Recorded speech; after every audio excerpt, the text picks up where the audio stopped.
मौसम में बढ़ती गर्मी के अनुरूप ही देश में सियासी पारा भी गर्माता जा रहा है। सोमवार को दिल्ली से लेकर कोलकाता तक खूब सियासी गर्मी देखने को मिली।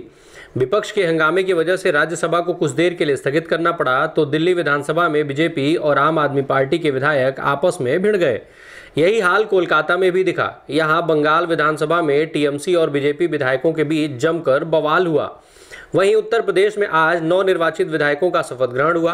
साथ ही मंगलवार को होने वाले विधानसभा अध्यक्ष के चुनाव के लिए नामांकन भी किया गया। सत्तारूढ़ भारतीय जनता पार्टी और उसके सहयोगी दलों की ओर से सतीश महाना ने अपना नामांकन किया। महाना कानपुर के महाराजपुर से लगातार 8वीं बार विधायक हैं। योगी के पिछले मंत्रिमंडल में महाना औद्योगिक विकास जैसे महत्वपूर्ण विभाग के मंत्री रहे। उधर बंगाल विधानसभा में सोमवार को सत्र के अंतिम दिन की सदन की कार्यवाही शुरू हुई। इसके बाद बीजेपी ने बीरभूम हिंसा पर चर्चा कराने की मांग की। इसे लेकर टीएमसी और बीजेपी विधायक आमने सामने आ गए। देखते देखते दोनों ही दलों के विधायक एक दूसरे से धक्का मुक्की और मारपीट करने लगे। यह बवाल काफी देर चला। इस दौरान कई विधायकों को चोटें लगी। बीजेपी का कहना है कि उसके कई विधायकों को टीएमसी एमएलए और सिक्योरिटी गार्ड्स ने पीटा है। वहीं टीएमसी का कहना है कि बीजेपी विधायकों की मारपीट से उनके विधायक असित मजूमदार को कथित तौर पर चोटें आई हैं। इस घटना के बाद बीजेपी के 5 विधायकों को सस्पेंड कर दिया गया। इन विधायकों में शुभेंदु अधिकारी, मनोज तिग्गा, शंकर घोष, दीपक वर्मन और नरहरि महतो शामिल हैं। मारपीट की घटना और स्पीकर द्वारा सस्पेंड किए जाने के फैसले पर भाजपा नेता शुभेंदु अधिकारी ने टीएमसी सरकार को घेरा। उन्होंने कहा, सदन का आखिरी दिन होने के चलते हमने राज्य के कानून व्यवस्था पर चर्चा की मांग की। ऐसा न होने के बाद संवैधानिक तरीके से विरोध किया, जिसके बाद सिविल ड्रेस पहने पुलिसकर्मी और टीएमसी के विधायकों ने हमारे विधायकों को मारा। अधिकारी ने कहा, तृणमूल कांग्रेस, उसके गुंडे, पुलिस के खिलाफ हमारा मार्च है। इसको लेकर हम स्पीकर के पास भी जाएंगे। बंगाल में जो हालात हैं उसको लेकर केंद्र सरकार को हस्तक्षेप करना चाहिए।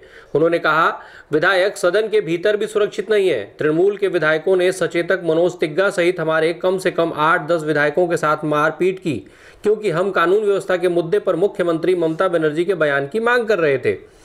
इस बीच तृणमूल कांग्रेस के नेता राज्य के मंत्री फिरहाद हकीम ने पत्रकारों से बातचीत करते हुए कहा कि भाजपा विधानसभा में अराजकता फैलाने के लिए नाटक कर रही है। उन्होंने कहा, सदन में हमारे कुछ विधायक घायल हो गए। हम भाजपा के इस कृत्य की निंदा करते हैं। देश की राजधानी दिल्ली में विधानसभा में भी सत्ता दल और विपक्षी दल के नेता आपस में भिड़ते दिखाई दिए। यहां सीएम अरविंद केजरीवाल के खिलाफ बीजेपी के तेजिंदर बग्गा और दिल्ली बीजेपी अध्यक्ष आदेश गुप्ता के कथित अपमानजनक टिप्पणी को लेकर हंगामा शुरू हुआ।